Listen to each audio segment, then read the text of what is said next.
हरे कृष्ण गुरुवंश, please accept my humble obeisances और glory to Srila Prabhupada. सभी भक्तों को मेरा सादर विनम्र प्रणाम है। तो आज हमारे बीच परम पूज्य श्रील भक्ति आश्रय वैष्णव स्वामी महाराज उपस्थित है। श्री वृंदावन धाम से हमारा परम सौभाग्य है कि महाराज हमारे बीच संग सानिध्य और मार्गदर्शन प्रदान करने आज उपस्थित है और इनसे ही श्रवण कर रहे हैं। कल परम पूज्य श्री राधे श्यामानंद महाराज जो श्री वृंदावन के ब्रह्मचारी भक्त है, उनसे हमने श्रवण किया प्रभु श्री राम जी की कुछ लीलाओं के विषय में। और आज परम पूज्य श्री भक्ति आश्रय वैष्णव स्वामी महाराज जो भी ब्रजवासी है, महाराज जी भी श्री वृंदावन धाम में श्री श्री कृष्ण बलराम मंदिर ज्वाइन किए अपने अर्ली डेज में। और पहला यही मंदिर है जो मंदिर महाराज जी ने ज्वाइन किया और पूरा जीवन इसी मंदिर में श्री श्री कृष्ण बलराम राधे श्याम समर्पित करते हुए सेवाएं दी। और अभी महाराज जी आरएसए के रूप में राजस्थान इत्यादि स्थानों पर प्रचार भ्रमण करते हुए पूरे भारत में भ्रमण कर रहे हैं। और आप सभी को ज्ञात है ही, परम पूज्य श्रील गोपाल कृष्ण गोस्वामी गुरु महाराज जी के गोलोक गमन के पश्चात परम पूज्य श्रील भक्ति आश्रय वैष्णव स्वामी महाराज इस्कॉन के अधिकृत गुरु के रूप में भी महत्वपूर्ण जिम्मेदारी आया वह सेवाएं निभा रहे हैं। और महाराज जी का हम सभी पर विशेष प्रेम है, कृपा है। महाराज जी को जब भी हम अनुरोध करते हैं, निवेदन करते हैं, तो महाराज जी कभी ना नहीं कहते। महाराज की हम सभी पर बहुत बड़ी कृपा है। तो आप सभी से अनुरोध है कि अपने नाम जप को विराम देकर आज के 3 दिवसीय राम कथा का दूसरा सत्र श्रवण करने तैयार रहिए। और एक छोटा सा अनाउंसमेंट है महाराज जी, आज गुरु महाराज जी के द्वारा श्री श्री कृष्ण बलराम मंदिर में इंग्लिश श्रीमद् भागवतम क्लास दिया जाएगा और गुरु पूजा कीर्तन भी है। तो आप में से जो भक्त वृंदावन में है वे मंदिर जरूर आइए, और जो वृंदावन में नहीं है वे इस्कॉन वृंदावन लाइव पे ये पूरा कार्यक्रम अटेंड कर सकते हैं। हरे कृष्णा। तो ज्यादा समय न लेते हुए हम महाराज जी के चरणों में प्रार्थना करते हैं, अनुरोध करते हैं आज का टॉक प्रारंभ करें। महाराज हरे कृष्ण। हरे कृष्णा। परम पूज्य श्री लोकनाथ स्वामी महाराज की जय हो। आज के इस प्रातः काल में आप जितने भी श्रद्धालु भक्तगण भारत के अन्य अनेक स्थान से इस सेशन में ज्वाइन किए हैं, आप सभी के इसी चरण मेरा सादर प्रणाम स्वीकार करें। श्री धाम वृंदावन से पद्ममाली प्रभु ने आदेश किए हैं कि भगवान राम के चरित्र के बारे में कुछ चर्चा किया जाए। प्रयास करते हैं। जय श्री राम। भगवान राम के चरित्र, जिसे मैं हमेशा कहता हूं कि इस भारतवर्ष के क्या संपूर्ण विश्व के सबसे ज्यादा जन जन में समाहित चरित्र है। भगवान राम के चरित्र अनेक शिक्षाओं से भरे हुए हैं। इसलिए कहा गया कि भगवान राम के चरित्र श्रवण करने से मनुष्य मनुष्य बन सकता है, मानवता प्राप्त कर सकता है। भगवान राम हरेक चीज में आदर्श थे। जो भी रोल भगवान निभाए उसमें आदर्श थे। भगवान जब राजा के रूप में दशरथ के द्वारा निरूपित किया गए, उनको राजकुमार के पद पर अभिषिक्त करने वाला ही थे। तो आप जानते हैं उसी दिन उनका अभिषेक न होकर के वनवास जाने के लिए डिसाइड हुआ। उसका कारण था मंथरा। ये रामायण में वर्णित है कि कैकेयी देवी दशरथ महाराज के 3 पत्नियों से, जो द्वितीय पत्नी कैकेयी देवी थी, उन्होंने अपने पुत्र से भी ज्यादा प्रेम करते थे भगवान राम को, और राम भी अपने मां से ज्यादा प्रेम करते थे कैकेयी देवी को। तो फिर भी इतने और जब मंथरा ने आकर के बताया तो कैकेयी देवी प्रसन्न होकर के अपने कंठहार उनको गिफ्ट में दिए। लेकिन ये सीखने की बात है, चाहे कितने भी भगवान के प्रति ममता हो, भक्ति करते हैं, सब कुछ अच्छे हैं, लेकिन जो दुसंग है वो इतना ही प्रभावी है। मंथरा भगवान की राज्याभिषेक का तैयारी को देख करके सहन नहीं कर पाया। जो कपटी होते हैं, दुराचारी होते हैं और दूसरे को अवगुण को देखने वाले हैं, उनको अच्छे चीज डाइजेस्ट नहीं होता, सहन नहीं कर पाते। वो आकर के अपने पूरी चाल कैकेयी के ऊपर चलाई, सफल नहीं हो पा रही थी, क्योंकि वो पुरस्कार प्राप्त कितने प्रकार से हाई डोज दे करके उन्हें कन्विंस कराई कैकेयी माता को, और अंततः सफल हो पाई। तो इससे हम देखते हैं, चाहे हम भगवान के समर्पित भक्त क्यों ना हो, अगर हम दुसंग से नहीं बचते हैं तो हमारा दुर्गति होने में समय नहीं लगता। इसलिए भगवान चैतन्य महाप्रभु कहते हैं, असत्संग त्याग ऐ वैष्णव आचार। हम वैष्णव तो हो गए, लेकिन ऐसे केयरलेस मत रहो। किसके केयरफुल हो ना, भगवान, जो भगवान हमको अभय प्रदान करते हैं वही कहते हैं कि समय से बचकर रहो असत्संग से, क्योंकि असत्संग ऐसा चीज है जो वैष्णव को भी पतन करा देता है। कैकेयी माता का उदाहरण है, कपट खटाई। दूसरा, भगवान राम जब चले गए तो भरत जी को जब सभी लोग ने मिल करके राजा बनाना चाह रहे थे, भगवान राम जब अयोध्या छोड़ करके वन में जाने लगे तो जितने भी अयोध्या वासी दुखी होकर सब उनका साथ चलने लगे, बोले हम भी सब जा रहे हैं, चलने लगे। और इसमें और एक बात देखते हैं कि भगवान राम तो भगवान है, तो सर्वज्ञ सब जानते हैं। उन्होंने ये राजा का पोस्ट पोजीशन को छोड़ करके पितृ आज्ञा के पालन करने के लिए वन में जाने के लिए स्वीकार किया। तो इसमें हम देखते हैं कि हम लोग का जो अटैचमेंट होता है पोस्ट पोजीशन से, वो नहीं होना चाहिए, भगवान दिखाते हैं, बल्कि सर्विस के अटैचमेंट होना चाहिए, सेवा के प्रति आसक्त होना चाहिए, ना कि कोई पोस्ट पोजीशन के प्रति। भगवान राम लिखा कि इसमें हट करके उन्होंने आदेश पालन करने के लिए वन में गए। जब वन में गए तो उनके साथ में अयोध्यावासी सब चल पड़े, स्त्रियों को छोड़ करके सादे पुरुष बच्चे सब चलने लगे, बोले हम सब जाएंगे, और गए। ये भी उनका बहुत बड़े त्याग दिखाता है कि अयोध्यावासियों का भगवान के राम के प्रति कितने स्नेह ममता था। उन्होंने देख गए, लेकिन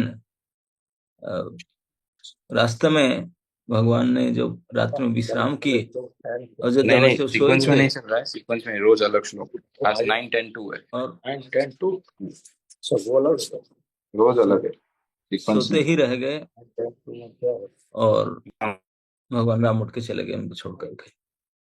तो इसलिए अगर आराम चाहेंगे तो आराम नहीं मिलेंगे। भक्त होने के भगवान के साथ में थे, घर द्वार छोड़कर वैराग्य भाव से लेकर भगवान के साथ में चल पड़े थे, लेकिन फिर भी कितने हाई अलर्ट रहना चाहिए। अगर आलसी होंगे, भोग प्राण होंगे, आराम चाहेंगे तो प्रभु छूट जाए। तो इसलिए हम हमेशा सतर्क रहना चाहिए। दूसरा, ऐसे भगवान जब जाते हैं, मिलते हैं माता कौशल्या से और सीता से, लक्ष्मण से, सब उनसे जो जो वार्ताव होता है, हर एक वार्ताव में अनेक महत्वपूर्ण शिक्षाएं भरी पड़ी है। लेकिन ये बात अब अनेक बार सुन चुके हैं। मैं आज आपको एक छोटा सा, क्योंकि केवल शिक्षा बोलने से कोई सुनेंगे नहीं, थोड़ी बहुत कथा भी होना चाहिए। रामचरित में एक बड़े रोचक कथा है। जब भगवान चित्रकूट से त्याग करके चित्रकूट को पंचवटी दंडकारण्य में गए, दंडकारण्य में नाना प्रकार असुरों को, असुर विनाश करना भगवान का प्रोजेक्ट था। हम लोग के हमारे अंदर जो असुरी गुण है उसको नाश करने के लिए हमेशा तैयार रहना चाहिए। जरूरत पड़े जंगल में जाना चाहिए, कष्ट उठाना चाहिए अपना अंदर दुर्गुण को निकालने के लिए। भगवान असुर विनाश के लिए जंगल में गए, और जो दंडकारण्य में घूमते घूमते कई प्रकार विराज से मिले और कई ऋषि मुनि से मिले, अंततः अगस्त ऋषि में मिले।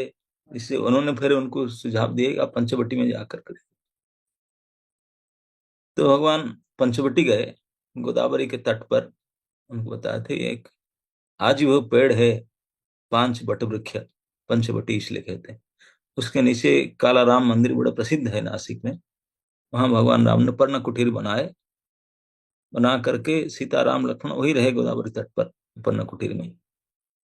बड़े सुंदर वातावरण था, जंगल था, क्योंकि वो जनस्थान था। उस जनस्थान के रूप प्रसिद्ध है क्योंकि ये राक्षसी के जोन में आता था, राक्षसों का इलाका था। लेकिन बड़े सुंदर नासिक जो आज भी गोदावरी के प्राकट स्थल, वहां पे भगवान ने रहे। गोदावरी स्नान करके एक दिन आ करके अपने पर्ण कुटीर में सीता जी के साथ में राम और लक्ष्मण दोनों बैठे थे और कुछ आलोचना कर रहे थे ज्ञान भक्ति वैराग्य के बारे में। ऐसे बातचीत कर रहे थे, हठात एक राक्षसी प्रकट हुई। ऐसे बताया जाता है कि जो धर्म ज्ञान शून्य कामांध स्त्री होते हैं, उन लोग के लिए लज्जा शर्म तो कुछ होता ही नहीं।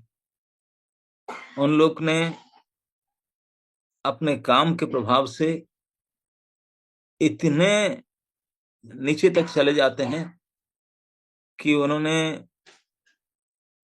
अपने को संभाल नहीं पाते हैं। सामने अपने, चाहे पिता हो, चाहे पुत्र हो, चाहे भाई हो, चाहे कोई बांधव हो, उनको भी देख करके अपने मन को संभाल नहीं पाते हैं, विकल हो जाते हैं।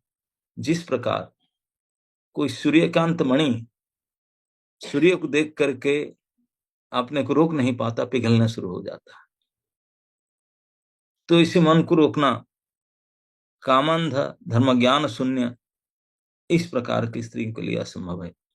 और अगर उनके सामने भगवान श्री राम जैसे सुंदर पुरुष, मनोहर पुरुष आ जाए तो को साधारण धर्म ज्ञान युक्त कोई संभाल नहीं पाएगा। धर्म ज्ञान शून्य क्या संभाले, क्योंकि कंदर्प कोटि कमनीय विशेष शोभा, करोड़ों कंदर्प के सुंदरता को मात करने वाले भगवान राम के इतने सुंदर सिमुख, उनके शरीर, उनके राजोचित लक्षण युक्त शरीर और एवरीथिंग, भगवान राम से कोई भी सभी इतने सुंदर मनोहारी था।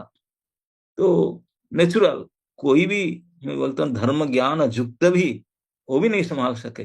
वो बेचारी धर्म ज्ञान शून्य का मान थी, राक्षसी थी, और कहीं संभाल पाएंगे। तो उन्हें निर्लज होकर के गई और जाकर के सीधा, सीता भी बैठी थी, लक्ष्मण भी बैठे थे, बातचीत हो रहा था पर्ण कुटीर में, और सीधा उनके पास चली गई। देखते हुए जाकर के भगवान राम को बोलने लगी, बोले कि लगता है कि विधाता ने मेरे लिए आपको बनाया क्योंकि मेरे जैसे सुंदर स्त्री और आप जैसे सुंदर पुरुष विधाता ने यही जोड़ी बनाया। बोले मैं हजारों साल से ढूंढ रही हूं मेरे लिए उचित कैंडिडेट, मेरे जैसे सुंदरी कोई मिल नहीं रहे थे, अभी आप ही मिले। एक्चुअली उनका नाम सुपर्णखा था। आपने परिचय बताया, मैं कभी कभी सुपर्णखा बोलते सुपर नाका, सुपर मतलब सबसे अच्छा, नाक उनका था। लेकिन लेकिन वास्तविकता नाक नहीं, नाक तो होगा ही, लेकिन उनका नख था। सुपर नखा का शब्द होता है सूप, जैसे सूप जानते ना, ये करते हैं ना सूप, सूप जैसा उनका नाखून था, इसलिए सुपर नखा, सूप नखा, सूप जैसा उनका नाखून था। सूप जानते हैं ना, तो आटा चावल जैसे ये करते हैं बड़े बड़े, इतने बड़े बड़े नाखून थे उसके, नाक काटते, तो इसलिए जो स्त्री ज्यादा बड़े बड़े नाक रखते हैं वो उनके वंशधर होंगे। बड़े नाक रखने का जिसको शौक है ना, तो उनके फॉलोअर होंगे। तो सूप जैसा नाक वाली, सूप नख। और नाक को सौंदर्य के लक्षण कहा गया। किसी के शरीर अच्छा रूप है कि कुरूप है, केवल नाक ही उसका लक्षण। तो इस प्रकार सूप जैसे नख वाली सुपर्णखा, वो जाकर भगवान राम को सीधा बोलने लगी। और जब गई भगवान राम के पास, आपने मेकअप कर ली, क्योंकि आपने ओरिजिनल पंडित कोई पसंद करेगा ही नहीं। हजार साल के पुराने बुढ़िया, और बिल्कुल उनके पेट लंबी उदरी वाले, और कैसे राक्षसी स्वभाव, क्रूर कुटिल रूप, अंदर बाहर सारे भयानक दुराचारिणी से भरी हुई, वो कैसे इस प्रकार कोई सिलेक्ट कर देख कर भाग जाए, डर जाएंगे। तो उन्होंने अपने कुछ अच्छा तरह से जितने संभव मेकअप कर ली, मेकअप करके गई थी। जाकर पहुंच करके सम्मान प्रणाम आदि करने का तो कोई आवश्यक नहीं, सीधा जाकर बोलने लगी, मुझे से बता जाकर के प्रपोजल रखी। आप बोला कि ये तो मेरे लिए ही आपको बनाया, मैं इसलिए ब्रह्मा जी के साथ, लेकिन पूछने लगी, बोले मुझे आश्चर्य होकर बोलने, बोले देखो मैं देख रहा हूं आप तापसी वेश धारण किए हैं, बड़े सुंदर शरीर तो है ही है, इसलिए मैं आया। तापसी वेश मतलब सर में जटा धारण किए हैं, और बलकल वेश धारण किए हैं। ये वैरागी, परम वैरागी विरक्त महापुरुष गण जो होते हैं, जो वन में वास करते हैं, ऐसे तपस्वी, वनवासी तपस्वी का वेश आप धारण किए हैं, जटा और बलकल वस्त्र धारण करके। लेकिन उसके ऊपर में फिर धनुष बाण मिली है। तपस्वी तो हिंसा के जैसे कोई बाबा जी हो, वैरागी, और राइफल लेकर घूमे, बोले ये कैसे, ये हिंसा के अस्त्र, ये धनुष लेकर के, और कमान तीर धनुष लेकर के, ये कैसा है तापसी वेश में। ये आश्चर्य। दूसरा आश्चर्य मतलब कि ये सुंदर स्त्री के साथ उसको ले रही हमने। और चौथा आश्चर्य कि ये हमारे एरिया है, राक्षसियों का भयानक वन है, राक्षस जब विचरण करते हैं इस एरिया में, इस प्रकार आप कैसे। एक कई आश्चर्य को प्रकार लेकर के प्रश्न पूछी। तो भगवान राम, भगवान तो भगवान ही है, वो तो समझ गए थे। लेकिन मुझे ये कोई चिंता करके लगता है कि आश्चर्य की ये जो काम इतने पावरफुल है। इसे कहा गया है कि माया भगवान के सामने टिक नहीं सकती। जहां माया, माया अंधकार है और भगवान सूर्य है, सूर्य और अंधकार का कभी सामना सामने हो नहीं सकता। तो माया भगवान के सामने कर नहीं सकती, विलज जमाना पीछे खड़ी रहेगी, सामने नहीं आ सकती। लेकिन यहाँ देखते हैं कि तो माया सामने चली गई, क्योंकि माया जब काम से युक्त हो जाता है और अंध हो जाती है, तो देखती नहीं, शर्मंद होकर के, इस होकर के भगवान के सामने जाकर इस प्रकार बात करने लगती है। और आपने मेकअप करके छिपा कर करते, लेकिन भगवान अंतर्जामी है, उनके सिवा से भगवान बोले, हे सुंदरी देवी। भगवान अप्रोच के बड़े रेस्पेक्टफुली, भगवान परम जेंटलमैन है, बहुत अच्छा शब्द से उनको सम्मान करके बोले, हे देवी, लगता है कि आप एक इच्छा अनुसार रूप धारण करने वाले कोई निशाचरी, कोई राक्षसी होंगे। बोले मैं डाउट कर रहा हूं, मुझे लगता है ऐसा, क्योंकि क्योंकि रूप सीना बना ली, स्मेल कहाँ जाएगा, है कि नहीं।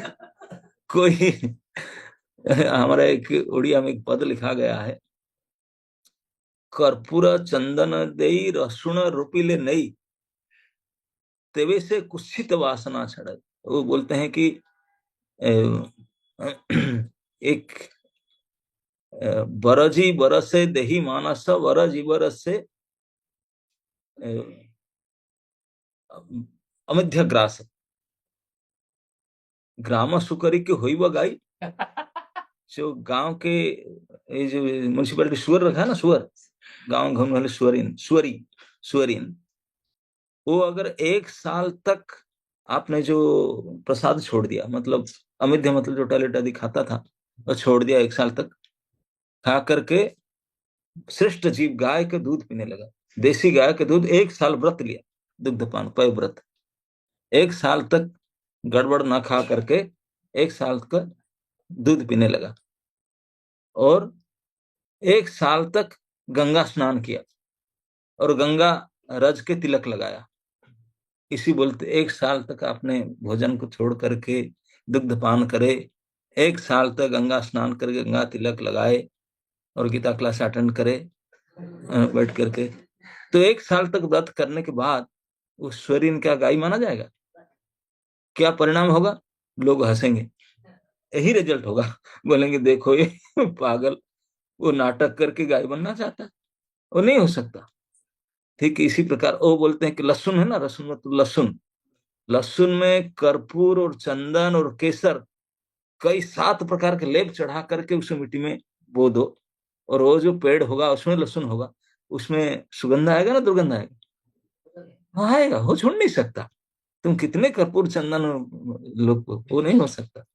तो इस प्रकार ये सुप जैसे नाक वाली, सुपर जैसे नाक वाली और राक्षसी निशाचरी अपने कुरूप और कुगुण को ढांक करके कैसे भी रूप बना करके सामने जाए, वो मेकअप मेंटेन नहीं कर पाएगी भगवान के सामने।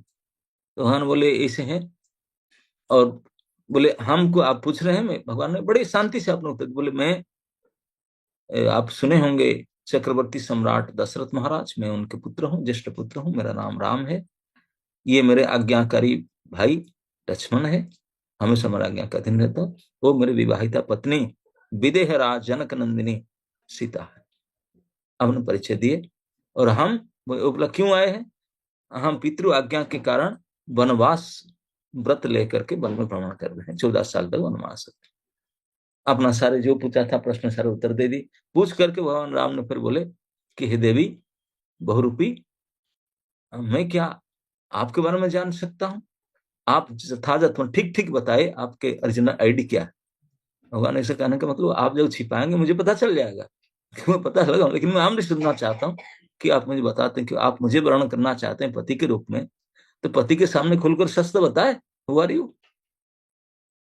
तो वो खुश हो गई, बात करने लगी, खुश होकर के बोलने लगी आपके कान में शायद पड़ा होगा, मैं इतने गर्व से बोलने लगी, गर्व से फूल उठा बिल्कुल, बोला कि मैं, आप तो एक राजा का बेटा, मैं तो राक्षस राज, मनुष्य नहीं है, मनुष्य के ऊपर कई हाई स्टैंडर्ड में राक्षस आते हैं, मनुष्य के ऊपर मतलब मैं वो कई अप स्टैंडर्ड का हूँ, राक्षस में राक्षसी नहीं हूँ, और राक्षसों के राजा रावण की सगी बहन हूँ। रावण ब्रह्मा जी के गोत्र में विसर्वा मुनि के पुत्र है, आप सुने होंगे, परम विद्वान और परम बली महापराक्रमी राक्षस रावण, ब्रह्मा बल से बलियान, मैं उनका बहन है, और मेरे और एक भाई का नाम कुंभकर्ण है, और एक भाई विभीषण है, लेकिन राक्षस होते हुए भी डिवोटी बना है, और मेरे 2 भाई ये पास में रहते हैं लोकली, उनका नाम खर और दूषण है। ऐसे 5 भाइयों के एक बहन हूं मैं, पंचवटी में घूमता हूँ 5 भाइयों में एकलौती बहन है। लेकिन राम सच बता रहा हूं, एक से एक बड़े महापराक्रमी बलवान भाई हैं, लेकिन 5 भाई से बढ़कर मैं, मेरे बल पराक्रम के समान ये कोई मेरे भाई बहन है नहीं, मैं सबसे टफ हूँ, उसे वो भी जानते हैं, मैं भी जानती हूँ, और पुरातन हूँ बहुत पहले से, लेकिन क्या करूं, मेरे समान मैच कोई मिल नहीं रहे, इसलिए अभी तक मैं कुमारी हूँ।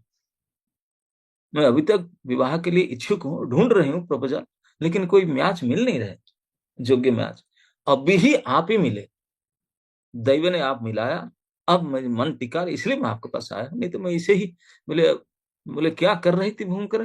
ना ढूंढ रही थी मेरे जैसे मैचिंग प्रपोजल, और मुझे देख करके जंगल के बड़ा बड़ा हिंस्र प्राणी मुनि ऋषि सब भय के मारे मर जाते थे, किसी को मैं रक्त पीती थी, किसी को कहती थी ये मेरा ब्रेकफास्ट लंच था, ब्लड पीना, मतलब ऐसा कहना है कि जैसे एक भागवत वर्णन आता है एक राक्षसी पुतना का, रक्तहारिणी, रक्तहारी माता जी, वो दूसरे फलाहार की अनाहार नहीं करती थी, वो रत्नहार करती थी।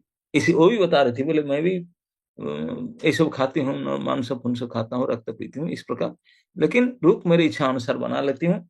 कहीं भी घूमती हूँ, कोई मुझे टिकट बुकिंग करना नहीं पड़ता, ट्रेन में या प्लेन में या कहीं बुकिंग नहीं करना पड़ता, जो मर्जी जहाँ आकाशचारी हूँ, रूप जैसे इच्छा ऐसे बदल सकती हूँ और घूमती हूँ। इतने बड़े बलवान और उन 5 भाइयों की बहन इस रिश्ते, तो अपना कह करके आपने विद्या बोले, इसलिए यू शुड सिलेक्ट मी, क्योंकि इतने बड़े वंश परंपरा में, इतने बड़े कुल के, इतने महान पराक्रमशाली, अगर आप मुझे स्वीकार करोगे पत्नी के रूप में, क्योंकि भगवान राम बता देते ये मेरी विवाहित पत्नी, बोले देख कितने कुरूप है, धसे हुए पेट वाले, ओछी सी जैसे लगता है, जितने प्रकार के कुछ शब्द बोलना चाहिए कुरूप शब्द सब बताए सीता को दिखा करके, कैसे आप उनको सिलेक्ट किए, आप इतने सुंदर हो, देखो मेरे, मैं आपके लिए मैचिंग, और ये, हाँ आप उनको शादी कर लिए, अब कोई बात नहीं, लेकिन वो तो मेरे ब्रेकफास्ट लंच के ही बराबर है, उसको ऐसे खा लेंगे टैबलेट की तरह, कोई बात नहीं,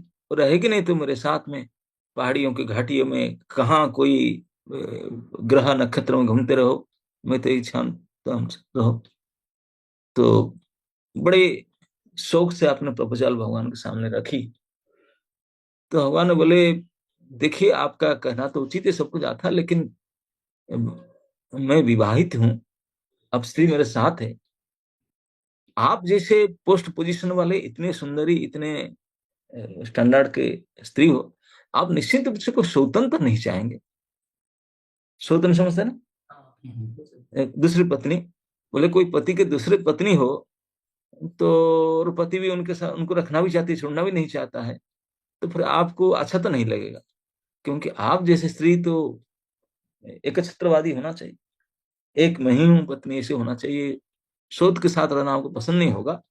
इसलिए मैं कहता हूँ कि ये देखो मेरा भाई बैठा है, वो भी कम सुंदर नहीं है, मेरे जैसा ही बड़े सुंदर है, इतने बलवान है, वो भी राजपुत्र है, और उनका साथ उनका स्त्री नहीं है, तो इसलिए कहना अप्रोच हिम, उनको अप्रोच करो। तो भगवान ने इस माया रूपी सुपर्णखा को अब आचार्य के पास भेज दिए अपने भाई। इसमें देखिए भगवान तो भगवान है, लक्ष्मण जीवाचार्य है, असली मूल गुरु हैं, और ये भक्ति देवी सीता है, अब उनको भेज दिए उनके पास। भगवान अब नहीं करना चाहते थे, क्योंकि भगवान के अंदर इतने उदार स्वभाव है, कोई उनका पास आए वो उसको मना नहीं कर सकते, कोई भी आए, चाहे कामी तापी कोई भी आए, राक्षस से कोई आए, अगर ठीक से अगर अप्रोच करे भगवान उनको कृपा करेंगे। तो लेकिन भगवान एक पत्नी व्रत धारण किए थे, इसलिए बोले कि मेरे एक पत्नी है और उनका पत्नी उनके साथ में नहीं है, और वो भी ऐसे व्रत भी नहीं लिया है, तो इसलिए better you go and approach him. तो उन्होंने देखा मुड़ करके लक्ष्मण, बोला ये this also good, good alternative है, इसमें कोई खराब नहीं है। बोला ओके ओके थैंक यू, उनके पास गया, लक्ष्मण ने जाकर प्रपोजल फाइल दिया वहां। वहां प्रपोजल फाइल देख करके उनको बोला कि प्लीज सिलेक्ट मी। लक्ष्मण ने परिहास पूर्ण बात की, आचार्य ने परिहास बात की, क्योंकि वो भी समझ गए थे कि ऐसा नहीं कि भगवान तो सर्वज्ञ नहीं है, भगवान की कृपा से भगवान के श्रेष्ठ भक्त आचार्य गण वो भी समझ लाते। समझ आता है, समझ गए थे, समझ करके वो परिहास करने बोले कि आ हा हा, आप इतने कुलीन हो, इतने सुंदर सुंदर रूप वाले हो, आपने मुंह कैसा है, आपने पेट कैसा है, आपने चाली कैसा है, आपने आंख कैसा है, सब बताने लगे सारे परिहास करके। और वो तो सोचा कि वाह, मेरा कितने सुंदर वर्णन, मेरे फॉलोअर्स तो होते नहीं, मेरे परिवार में लोग इतना नहीं किए जितना ये कर रहा है, हाँ मुझे देखकर फंस गया और क्या। तो उन्होंने बहुत पसंद की लक्ष्मण की बात। लक्ष्मण ने हंस हंस करके उनकी वर्णना कर रहे थे, वर्णना करके बोले देख मुझे शादी करने में कोई एतराज नहीं है, क्योंकि आप जैसे सुंदरी कुलीमान और इतने पराक्रमी इतने कहाँ से मिलेंगे ये सब।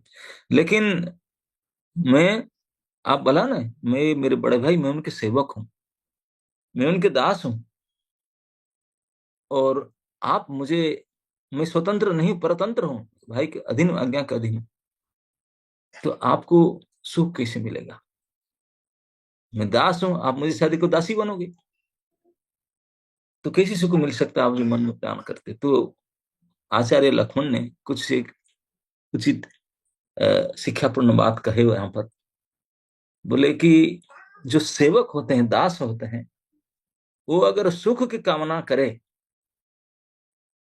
और जो भिखारी होते हैं वो अगर सम्मान की कामना करे, सेवक या दास सुख की चाहना, भिखारी सम्मान चाहना, व्यसनी, व्यसनी समझते हैं ना, व्यसनी धन चाहना, और दुराचारी, दुराचारिणी स्त्री, वो सौभाग्य चाहना, कुरुटा स्त्री सौभाग्य चाहना। बोले उनके चाह कैसा? ना आकाश को धो करके दूध निकालना जैसा, ऐसा ही। आया समझ? आकाश से दूध को निकलता क्या? असंभव है। तो ऐसा ही जो सेवक या दास या दासी, वो सुख की कामना करना ऐसा असंभव। उनके जीवन में सुख कैसे हो सकता है? दासत्व लिया तो दुख में दासत्व करने के लिए, सुख की आशा ही छोड़ दो। सेवक धर्म है सबसे पहले सुख को निकाल दो ना, इस जीवन में सुख नहीं हो सकता। हम भोक्ता नहीं, हम सेवक। और जो भिखारी है, जब से झोली लेके भिक्षा करने का, उसे सम्मान क्या आशा करे? वो तो फट यहाँ से कोई गालियां दे वो जचता है, सम्मान थोड़ी ना करे। और जो व्यसनी है, जो हमसे जुआ शराब और क्या क्या इसमें हमेशा खर्चा करते, इस पर तो धन उनका पैसा रहेगा कैसे? धन का आशा कर नहीं सकता। और कुलटा व्यभिचारिणी, उनको शुभगति आशा कैसे करे? हो नहीं सकता। तो आकाश कुसुम, तो इस प्रकार से आप यूं बेकार आशा लेकर मैं आया, मुझसे शादी करके आपको केवल इसी दुर्दशा दुख मिलेगा। तो उसको समझ बोला, अच्छा ऐसा है, आप भी हाँ, मैं कर नहीं सकता कुछ, मैं तो दास हूं, मेरा कुछ अपना है ही नहीं, स्वतंत्रता नहीं, कुछ नहीं कर सकते। तो इसलिए बेटर वो राजा है, बड़े हैं, राजा है, स्वतंत्र है, एक पत्नी है, तो और भी कितनी पत्नी रख सकते हैं, उनके क्या है, स्वतंत्र है, उनके कोई ऊपर नियम तो है ही नहीं, आपने नियम लिया, तो बेटर यू शुड गो। तो उन्होंने फिर वापस भेज दी। उन्होंने अपने वाजिब पॉइंट बताया, इस पॉइंट को मैंने स्वीकार किया, यू आर राइट। ये लोग तो सुख आशा कर ही नहीं सकते, जो दास दासी होते हैं, सेवक होते हैं और भिखारी, जो पॉइंट लक्ष्मण जी ने बताया गुरु जी ने, उसको उन्होंने स्वीकार किया, यस यू आर राइट, उन लोग से तो सुख मिलना तो मुश्किल है, better I should go there, जो इंडिपेंडेंट है, मिल सकता है। तो वहां गई, तो वहां जाकर के भगवान राम के पास जाकर बोले कि वो स्वीकार नहीं करे, आप ही मुझे स्वीकार क्यों नहीं कर लेते? बोले भाई मुझे इधर उधर भेज रहे हैं आप, वो कोई हो दोनों से कोई एक कर लीजिए, और आप ही कर लीजिए। वो क्योंकि वो बोलता है कि वो तो दास है, मैं दासी नहीं बनना चाहती, है मैं तो मालकिन बनना चाहती हूँ, और दासी थोड़ी बनना है। और मैं समझ रहा हूँ आप मुझे शादी इसलिए नहीं कर रहे, उसी की वजह से, सीता को दिखा कर बोली, इन्हीं की वजह से ना। बोला वो तो मेरे ब्रेकफास्ट के भी कम पड़ेगा, अब भी कर लेता हूँ, उसमें क्या है, लेट क्यों करूं? चाहे रहे जना रहे बांस ना बजे बांसुरी। तुरंत उनने, जैसे कोई रोहिणी नक्षत्र के ऊपर उल्का गिर पड़े, बड़ी भारी नक्षत्र, तो इस प्रकार तुरंत झपटी, लाल लाल आंख करके, आज वो खाने के नहीं तो इन्फॉर्म निकल गया उसका कुरूप था, निकाल करके बिल्कुल राखे सी चेहरा लेकर के झपटी उनके ऊपर में, उसको निकल जाने के लिए सीता के। सीता तो डर गई, बोली बाप रे, ये तो पन्ना कुटी में आकर सीता टैबलेट की तरह खा जाना चाह रही थी, झपटी उनके ऊपर, वो ऐसे विकराल ऊपर प्रस्तुत होकर खाने के लिए झपटी उनके ऊपर।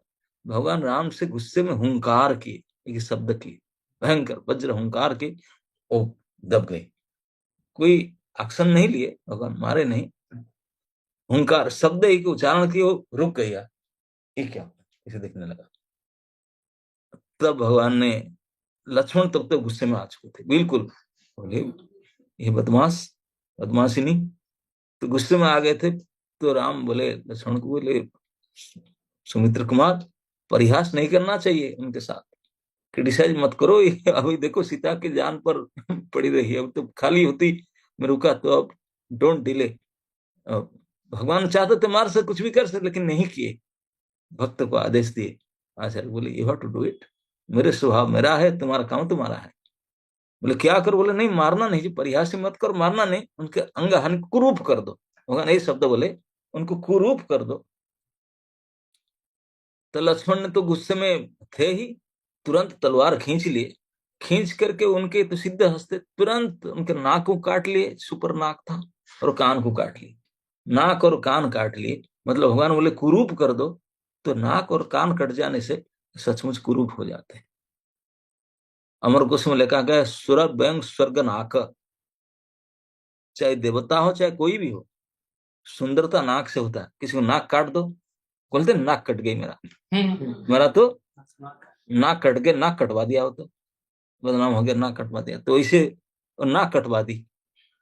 और नाक और कान कट गया, जैसे कोई काला पर्वत से रक्त की झरना गिरे, ऐसे ब्लीडिंग होने लगा।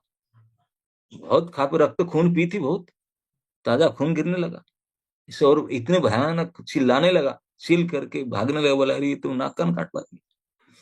तो नाक कान कटवाने का एक अर्थ था कि भगवान जानते थे कि मेरा जो मिशन है रावण को चुनौती देना। रावण से तो कहाँ ढूंढूंगा, क्या करूं, वेलफेयर एडमिशन पर नहीं है, लेकिन यही खुद ही बोल रहा है कि उनके प्यारी बहनें 5 भाइयों से इकलौती। तो रावण को चुनौती दिए भगवान ने। चुनौती लेटर यही था चुनौती लेटर, कि उनका नाक कान काट करके उनकी प्यारी बहन को क्रूप कर करके बोले वो जाएगी भैया के पास, तो कहाँ जाएगी, बहन का सहारा, क्योंकि अभी कुमारी है, शादी तो की नहीं, अब दौड़कर जाएगी भैया के पास।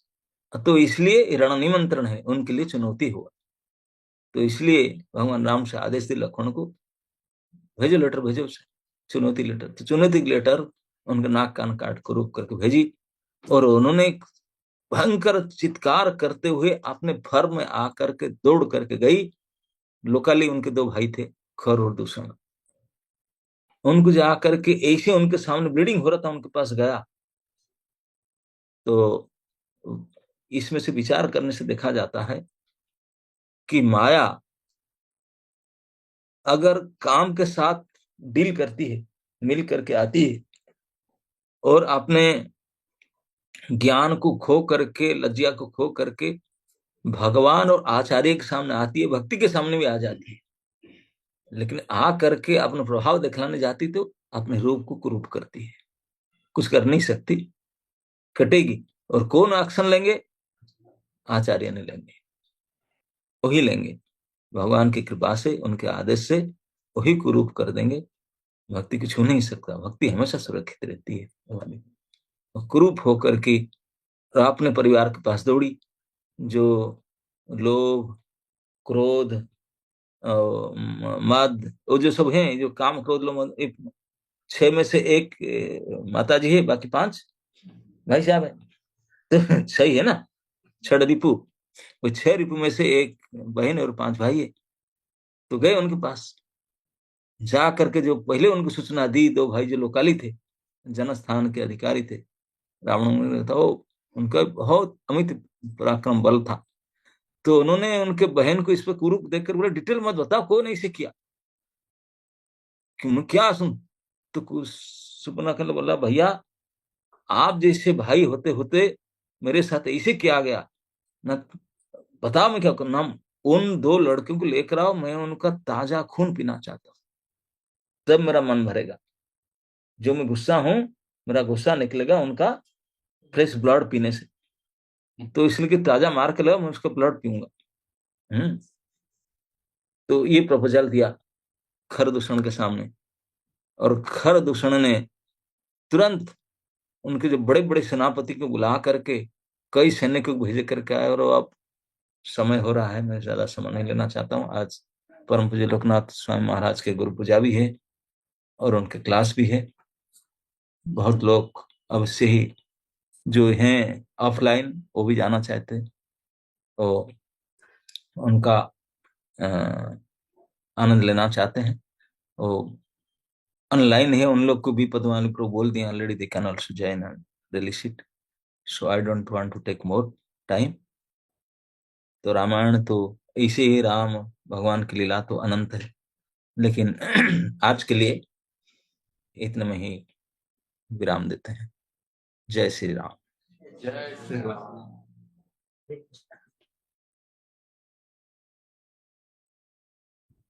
So the Mali is there or not? हरे कृष्णा नहीं है कि